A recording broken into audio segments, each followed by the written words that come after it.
So. All right, we'll get that information out, but let's dive into our first topic today, guys. It's brought to us by FanDuel. You can tackle all your NFL action with FanDuel, America's #1 sportsbook. And right now, new customers can bet $5 and get $150 in bonus bets if their first $5 bet wins. The FanDuel Sportsbook app gives you everything you need to place live bets on the NFL all in one place. So when you get a hunch in the middle of the game, you can check out the latest stats, view live play-by-play, and so much more on the same page where you place your bets.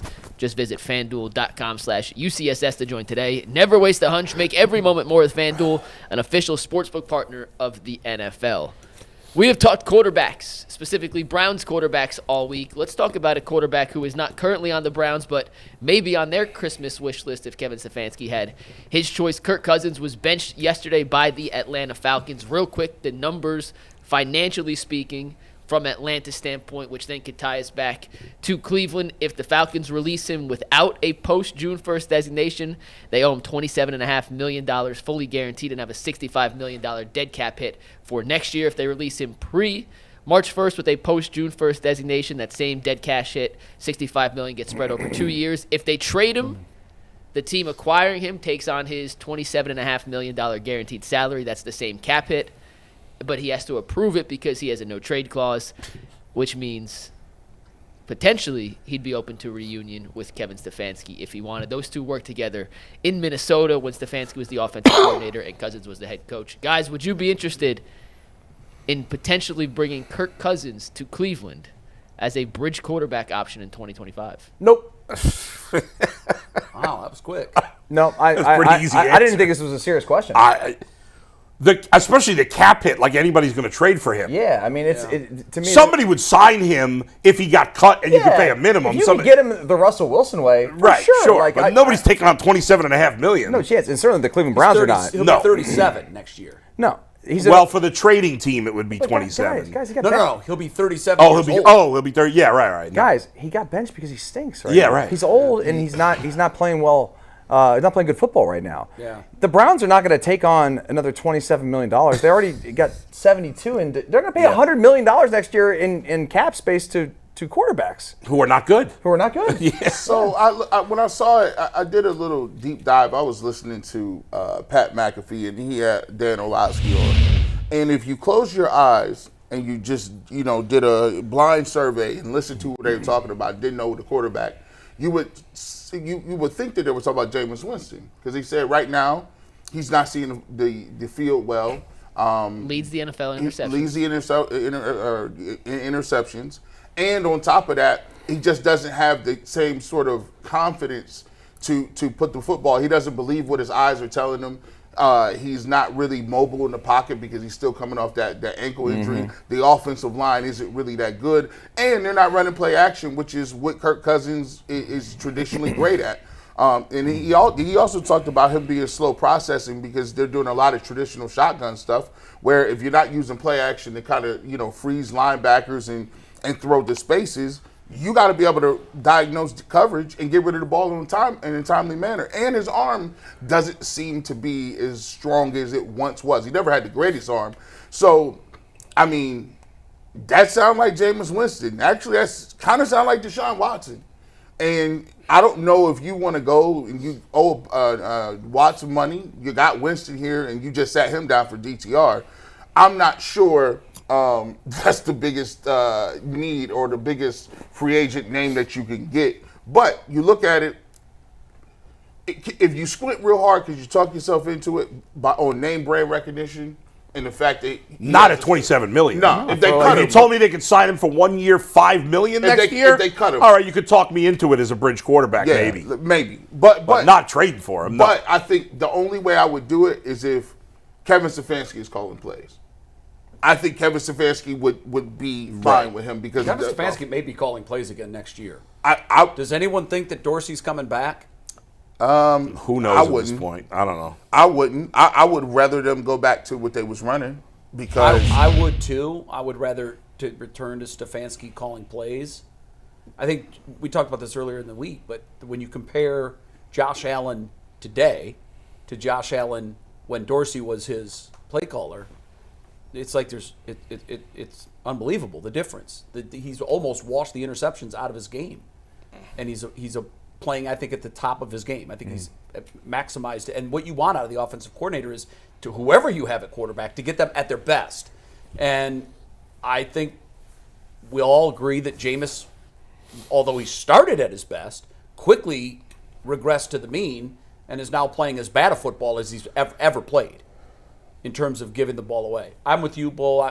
If they release him, then it's going to be I saved this window on my phone because actually I was preparing for the show this morning, and I was thinking about that. And on my email, on my computer, a box came up, and it said top suitors for Kirk Cousins. Kirk Cousins. And here they are, the top 5. This is on CBS. Seattle Seahawks, number 1, is think that Geno Smith is ready to move on. I don't know that you would trade in Geno Smith for Kirk Cousins. Doesn't make much sense. They're the same guy. Tennessee Titans at 4, New Orleans Saints at 3, Colts at 2, Browns at number 1. And in their explanation, what they say is at the very last line is if he's willing to take a minimum deal. Yeah, of course. And that's what I thought. Yeah. But now there would be other suitors for him, and that might drive the price up a little bit. But to your point, there's so many different figures bouncing around on what the hit is going to be the next 2 years for Deshaun Watson. I saw one place 170 million. 70 for next year. Okay, I saw 170 $170 million for the next 2. So it depends on if the Browns were to cut him. They're not going to cut him. No, they're not going to cut him. So then if they don't cut him, then next year his cap hit is 72 and the year after it's 72. The 170 you saw is the and dead that's cap if they hit don't if they cut redo the contract Okay. again. Yes. The 170 is dead cap if they were to cut him right now. Right. Got it. So most likely it would be 72 million. 72? 70? Yeah. 72. 72 million? Although Jason thinks they're going to restructure again. And they may. Yeah. I was talking to someone about that last night. Yeah. Someone who is an owner of a professional sports team, and I asked, would that be smart? And his answer, without even batting an eyelash, is no. You want to get out of this hell as fast as you can. They're pushing more money down the road only extends the misery. Get out of it. Take the hit. It's going to be 2 years, and move on. That's just his opinion. Yeah. He's familiar. There with is still issues. a cap hit, I believe, in year 3, but it's not huge. Yeah, I don't know about that. Yeah. But let's just assume that for next year. Cap hit in year 3 is only $9 million. Okay, that's yeah, it? that's It's doable. nothing. Let's just say that it's $72 million for next year. By all indications, that's what it Yeah. will be. If you had to take that contract and take on the $27 million, that means that you would have $99 million. The cap next year is expected to be $265 to $275. Yeah. For the purposes Jay, of actually, this, let me amend your number. It's actually $72.9 million. So Okay, when you so had Kirk Cousins, 27. be $100 million. you're 100 exactly million. $100 million. 100.2. But that's nobody. $100 million. No team in football is taking that. No team in football is trading for Well, him. in fact, when you just look at how punitive Watson's contract is, Right. it's like you have 2 franchise quarterbacks that you're paying next year. Yeah. And if the cap is projected to be between 265 and 275. For the purpose of this, I just rounded to 270. You can't have $100 million of your $270 million cap on 2 players that are flawed. They're not Patrick Mahomes. Right. They're both very wildly flawed. So there's just no way they can take that on. If he's cut and they're the highest bidder, I think then it makes perfect sense as a bridge for 1 year to get whomever they draft this year ready for 26. That's if they draft someone. There may the not be thought anybody is- worthy of drafting. No, but the thought is they have to draft someone. Yeah, they you're don't gonna have get to draft somebody someone early. third round, fourth round, fifth round, something like They have that. to draft someone. Okay, but if you draft somebody 3rd, 4th round, the odds that they'll ever be the starter are not very good. Well, look, the odds of them drafting anyone at quarterback and that they'll be a long-time starter are not very good. based on Because their track history, record has to figure into that. That's They've true. had the first pick. They've had first-round picks, and they're all pushing daisies right now. Here's what I say. I said it on Ultimate Browns yesterday. I think it's imperative that they name, after the season, I think you should name a starter immediately. The worst thing I don't want to see from the Cleveland Browns is some random competition. No. I'm with the owner. But how are they supposed to do that? With who they're going to name the starter? So here's the thing. My fear is if that's it would be Deshaun Watson. If you want to have this, what I would do is I would take a look and say, okay, are we going to go get Kirk Cousins if he gets cut? Is it Jameis Winston? Is it DTR? Who is it? Right? Justin Fields. And you get that person and you say, this is our guy for 2025. This is what we're doing. That takes all that other guesswork out. We ain't trying to hear about Deshaun Watson. And guess what I could do? I could go plan my roster accordingly and figure out what we need. But they can't do that until they sign that player, and that can't happen until March. Well, I think G's assuming that the guy's already on the roster. Okay. But the only guy on the roster is DTR. Are you suggesting DTR? I mean, they Well, could Deshaun Watson's on the roster. No, I'm not saying Deshaun Watson. What I'm saying is if you go out and make a move, if you get a Justin Fields, right? Right. When can you sign Justin Fields? March, whatever it is, 18th, something like that. I don't remember the exact date. When So, free agency starts. So when free agency starts. Yeah. Yeah. Like, I need something by that March day. 12th. March 12th. early Okay. March. I need to know Yeah. what it is, and then we moving on. I hear you. That once you sign somebody, that would make some sense. Or they could just as easily say, "Hey, by that point," and I don't know why they can't say it now. It's not like you're trying to keep it a secret because you want to try to trade him. Nobody's going to trade for him. I don't know why they can't just say, "Hey, we're not cutting Deshaun Watson, but he will not be playing for us next year." You could say that. Why couldn't they? What's the downside to saying that? I don't think, Paul. I think there's nothing standing in their way of doing that. Yeah. I saw, and I went back to listen to the rhetoric. Kyle Shanahan, when they had Trey Lance, he just straight up said, "Hey, look, we swung for the fences, we missed on it."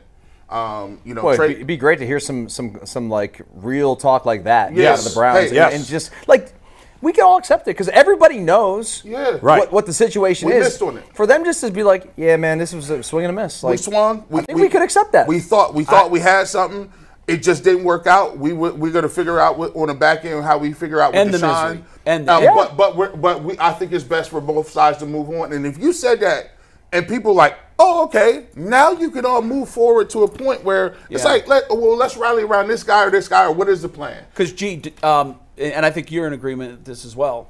If you were to ask, not that the owners should take the fan base into account on this, but if you were to ask the fans, do you want to try again with Deshaun and see that maybe there is something there, or do you want to move on from it? I think most fans now are in the position where they're like, oh no, we're moving on. 90%. How could I would anybody think it'd say be let's high. give him I a would- chance? No. Yeah, I mean, because what would change? Now, I think that we would all agree that with Deshaun Watson, although there may have been a slight physical erosion of his ability, I think it's between the ears. Mostly. And I could understand that. What the man's had to And go why is it through. going to change all of a sudden? Well, right.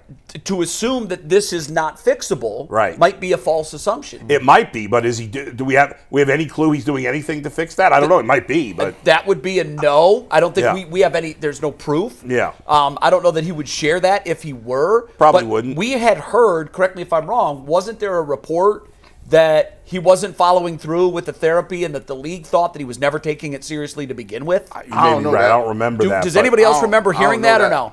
I don't know. I don't remember. Okay. That doesn't mean it's not Maybe true. Maybe I'm but- misremembering. No, you may be something right. then. I just thought that there was somebody, and it may have been Yeah. the actual woman who was. Remember, she was investigating the case. I thought that quote came from her, where she felt there was no remorse and that he wasn't taking his therapy seriously. All I know is that people I trust in, multiple people, have said there's no way he's coming back. Yeah, well, I agree. Inside the building, they're saying that clearly. So why are they not? A couple people said to me on Twitter, "Well, they can't say that now. Why?" I don't know why they couldn't. Is Is there a players' association? No. They're going to pay him. I mean, he's going to get every dime. Well, they have to. Because I so- wanted to figure out. But don't they also have to provide him the opportunity to play if he's healthy? No. They don't?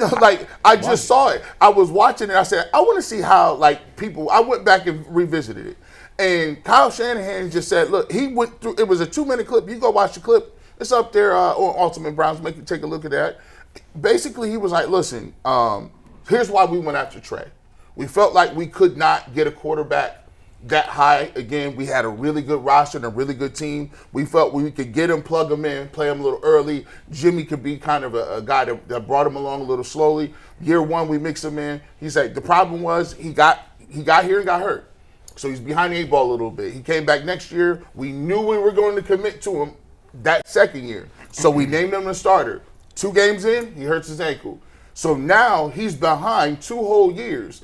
Unfortunately, or fortunately for us, we had another quarterback in Brock Purdy that played well, and we made the decision that, hey, look, let's go ahead and move Trey, but we think he could be a good player somewhere else. Sometimes you just go for it. We went for it, and we missed. No, I and that's on understand us. that scenario, but they weren't denying him the opportunity to play. No. They traded him. Right, but the Browns could just Put him on the roster and say you're not the starter. they could just make him the inactive third quarterback. Yeah, but I think Bull was, and I would, Yeah. I think the way to do it is you send him home. I Yeah. do think he could be a negative I guess there influence. could be a play. I guess there's And that's my question. something for the is there Players something Association in the Players Association deal Yeah. that says if a player is healthy and he wants to be there, you can't lock him out. Or you ask, or you There may be. and you ask Deshaun, because I think there's a little bit of this too. Like Deshaun, He may not want to be there. Deshaun, the way it ended is not the gun. He's not gun ho to come back. It's not all roses. He's like, yo, it kind of ended bad. You ask him, hey, what would you prefer? Would you want to be out of the facility, work on your game, Yeah. be somewhere else, or do you want to be here? And then you have a conversation with him, and I would why would he want to be there? I wouldn't be surprised if I said he to didn't revive want his to be career. here. But otherwise, this may be but the end if of they're his not going career. to let him actually play anyway. No, but if he's in the building and he can demonstrate that he's a different person. Right. And again, this is a huge assumption. Yeah. But if he's in the building and he's the first one to get in and he's the last one to leave and his entire outlook and attitude has completely changed and he starts to demonstrate abilities that he once did in this league, then at least there's a path forward for Right. him to continue his career. Guys, I think if this is it for him in Cleveland, I think this is it for him as an NFL player. And if we're thinking that, Yeah. he has to at least be I considering don't- the fact that that's a possibility. Yeah, I mean, I don't see any chance he ever plays again in the league. I don't either, but the injuries, guys, I think at this point are going to be too much for him. The shoulder, I said this before it happened when it was the fractured humerus or glenoid, fractured glenoid, excuse me, glenoid, which is the socket. That's a very, very debilitating injury. My nephew had the same injury, not to a throwing shoulder, but to his opposite arm, and he was a receiver, never played again. Wow. Really, 19 years old. And so for Deshaun to have the same injury, and again, it's hard to compare the players, but I'm just telling you, the injury is severe. Sure. And for a quarterback to have that, it's really, really difficult to come Well, back. it's really Now you unprecedented, too. add an Achilles. yeah. At his Let me- age, guys, I don't see it happening. I don't Let see me it ask you guys happening. one last question on Kirk Cousins, and we'll bring Leroy in. But just yes or no, take the money out of the equation. Is Kirk Cousins a better quarterback than what the Browns currently have on their roster? Yes. G? Yeah, probably. It's But- close It's close. because Close? he's the one. I that actually think it's- Jameis is better than Kirk Cousins. I think not that I like this is Jameis wild. that much. I think Jameis, Flacco, and Kirk Cousins is the same person. Same guy. Jameis is a little younger. I guess I'd take Jameis over the 3. I don't really want any of them to be my starter, but Right. I would take Jameis over the other guys.